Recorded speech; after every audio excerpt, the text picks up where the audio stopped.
Mase kuthiwa siyalobola noma mfana kumele ukhiphe inkomo ngoba uthatha ubuntombi bale ntombazana. Cha baba ebengenabo ubuntombi. So why are we not having that conversation? And now I'm getting uncles that barely know me.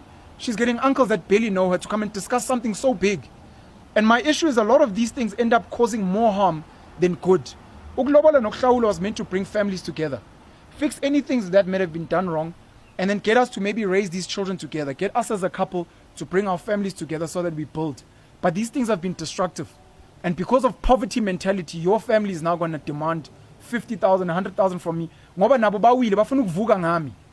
Because I impregnated their daughter because I want to marry their daughter. There are so many elders today holding on to our customs, ilobolo, inhlawulo, and these things.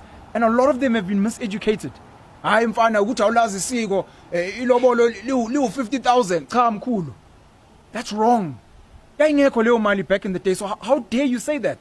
So now we have to educate umkhulu because he's lost. We need to really, and me included, get to evaluate who we are, our culture and society.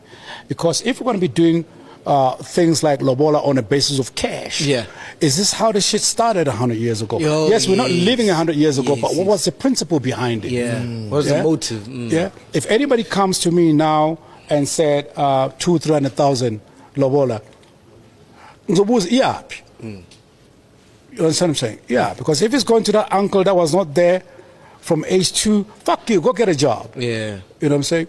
But now we have become so abusive to culture.